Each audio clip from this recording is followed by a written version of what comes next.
Hello everyone, मैं हूं अनुराधा और आप सबका अनुराधा मेडिकल क्लासेस में स्वागत करती हूं। जैसा कि आप सबको पता है कि मैं 12th क्लास के बच्चों को एनसीईआरटी पढ़ाती हूं यहाँ पे इस प्लेटफॉर्म पे।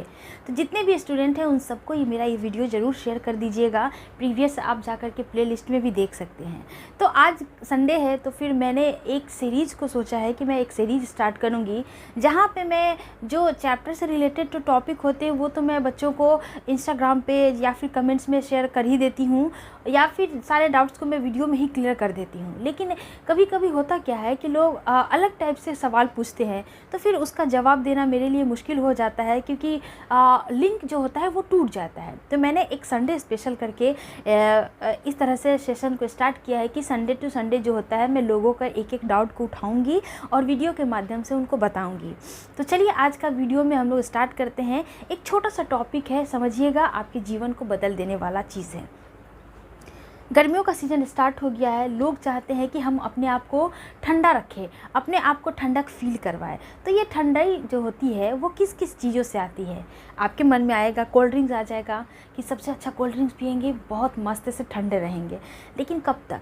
आप देखिएगा, जब भी आप कोल्ड ड्रिंक्स पीते हैं या फिर आइसक्रीम खाते हैं तो उसके बाद आपको प्यास लगती है। तो अगर कोई चीज़ ठंडी होती है तो फिर उसके बाद प्यास क्यों लगती है? ये कॉमन सा सेंस होता है समझने के लिए। वो ठंडी होती नहीं है, वो ठंडी किया जाता है, ज़बरदस्ती किया जाता है, होता ही वो गर्म ही है। और आपको एक चीज़ और बता दूं कि पेट में जो होता है, आप कितनी भी ठंडी या फिर कितनी भी गर्म चीज़ को खा लो, पेट हमेशा होता क्या है, जब आपका बॉडी टेम्परेचर जितना होता है वहाँ तक चीज़ों को लाता है तभी जाकर के उसका डाइजेशन स्टार्ट होता है। तो गर्मियों में फिर खाएं तो क्या खाएं जिससे आपको ठंडक पहुंच पाए? तो मैं तो हमेशा बायोलॉजिकल वाली चीज़ों से रिलेट करके लोगों को बताती हूं कि ऐसी चीज़ों का सेवन कीजिए जो आपके स्वास्थ्य के लिए भी सही हो और फिर आपके आगे आने वाले जो टाइम है उसमें भी आप लंबे टाइम तक स्वस्थ रहे। ऐसी चीज़ों को आप यूज़ में लाइए। तो मेरे हिसाब से कुछ ऐसी चीज़ें होती है जो आपको समर सीज़न में देखने को मिल जाता है, जिसमें खीरा आ जाता है, ककड़ी आ जाता है, तरबूज आ जाता है। इसके अलावा अगर आइसक्रीम के शौकीन है तो आइसक्रीम आप बाहर से न ला करके अपने घर पे बनाने का प्रयास कीजिए। यूट्यूब पे देखिएगा, होममेड बहुत सारी चीज़ें होती है। ठंडई में कस्टर्ड बना सकते हैं आप, अभी इतना टेस्टी लगता है। अभी हम लोगों ने होली में बनाया था, आप सब भी ट्राई कीजिएगा, बहुत अच्छा रहता है, एकदम पेट को ठंडक पहुँचाता है। तो मैं बात कर रही हूँ खीरा और ककड़ी और तरबूज। आखिर में ऐसा क्या होता है जो आपके पेट को बहुत ठंडक पहुँचाता है? तो ये खीरा, तरबूज और ककड़ी में जो होता है, सबसे पहले अमाउंट ऑफ वाटर बहुत ज़्यादा होता है, पानी का मात्रा बहुत ज़्यादा होता है। अगर आप तरबूज खा लेते हैं तो आपका पेट बहुत अच्छी तरीके से भरा भरा फील होने लगता है और आप अगले 1-2-3 घंटे के लिए पूरा आपका टमी जो है वो फुल आपको प्रतीत होगा। और ये कहीं से जो होता है ये नुकसान नहीं पहुंचाता है। एक्चुअल में खीरा जो होता है इतना पौष्टिक होता है, वो डाइजेस्टिव सिस्टम को इतना स्ट्रॉन्ग बनाता है। कॉन्स्टिपेशन का अगर समस्या है तो वो जो आपका खीरा है उसमें फाइबर्स जो होते हैं वो आपके क्या करते हैं, उसको पचाने में बहुत ही ज़्यादा हेल्प करते हैं।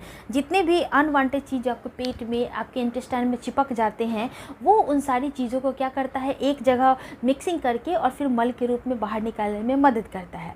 और जानते हैं कि गर्मियों में हमारा स्वेटिंग बहुत ज़्यादा होता है, पसीना बहुत निकलता है, जिसकी वजह से पानी की कमी हो जाती है शरीर में। तो ये जो होता है आपका खीरा, तरबूज, इन सब में पानी की मात्रा ज़्यादा होती है। तो जब हम इन सारी चीज़ों को लेना स्टार्ट करते हैं तो शरीर में भी पानी की कमी नहीं हो पाती है। इसके अलावा एक और चीज़ होता है पुदीना। पुदीना सबके घरों में मिल जाएगा, जिसमें आप मिंट होता है। मिंट जो होता है ये ठंडक प्रदान करने वाला एक यूनिट होता है। जो आपका मिंट प्लांट जो सुनते हैं ना, जैसे सेंटर फ्रूट हम लोग खाते हैं तो उसमें भी ठंडक महसूस होता है, तो उसमें मिंट मिलाया रहता है। तो कहने का मतलब है कि पुदीना जो होता है नेचुरली जो होता है ठंडक प्रदान करने की बहुत अच्छी चीज़ होती है। आप क्या करेंगे, गर्मियों में जो नींबू का शरबत बनाते हैं उसमें आप पुदीना डाल दीजिए। पुदीना को अगर आप बहुत टेस्टी बनाना है तो उसमें आइस डाल दीजिए, साथ ही साथ थोड़ा सा जलजीरा वगैरह डाल दीजिए, चाट मसाले ये सब डाल दीजिए, काला नमक डाल दीजिए। उसके बाद घोल बना करके पीजिए, आपको बहुत बेनिफिट मिलेगा, पेट भी ठंडा होगा। और पुदीना तो जानते हैं ठंडक प्रदान करता है, और साथ ही साथ जो नींबू होता है वो आपका जितना भी कचरा होता है वो सब डाइजेस्टिव सिस्टम को पूरा क्लीन करके वेस्टेज के रूप में मल से बाहर निकालवाने में मदद करता है। इसके अलावा जो चीज़ें आपको और देखने को मिलेगा तो वो है आपका मट्ठा। मट्ठा समझते होंगे, जो हमारे घरों में दही जमता है, उसके बाद वो जो छाली निकाला जाता है, मम्मियों को पता होगा, तो उस तरह से मट्ठा निकाल करके आप पीजिएगा। यह भी आपके शरीर को बहुत ज़्यादा ठंडक पहुंचाएगा। तो मेरा आप सबसे यही रिक्वेस्ट है कि इस समर में, क्योंकि हर एक साल गर्मी बढ़ी जा रही है और कहीं ना कहीं हम लोग चाइनीज़ चीज़ों का बहुत ज़्यादा यूज़ कर रहे हैं, जो चाइनीज़ चीज़ कभी भी टिकाऊ नहीं होता है, सबको पता है। तो क्यों ना हम उन सारी चीज़ों को छोड़ करके हमारे अपने जो नेचुरल चीज़ें हैं, जो प्राकृतिक रूप से हमारे पास मौजूद है, जो प्राचीन कालों से चला आ रहा है, तो हम उन सारी चीज़ों का यूज़ करना स्टार्ट कर दें और अपने आप को बेहतर अच्छा बनाने के लिए, हेल्दी रखने के लिए इन सारी चीज़ों का सेवन करना शुरू कर दें। तो कैसा लगा आपको यह जानकारी, और मुझे ज़रूर बताइएगा कमेंट सेक्शन में, और आप यूज़ ज़रूर करके देखिएगा, आपको बहुत अच्छा फील होगा। तो चलिए मिलेंगे नेक्स्ट संडे एक नए ही टॉपिक के साथ। जो लोग सवाल पूछते हैं उसके साथ, तब तक बीच का जो टाइम होता है उसमें 12th के बच्चों का लेक्चर चलता है। तो अगले संडे मिलेंगे ऐसे ही एक अनोखी सी वीडियो के साथ। तब तक अपना ध्यान रखिएगा, संडे को एंजॉय कीजिए। धन्यवाद, जय हिंद, टाटा, बाय बाय।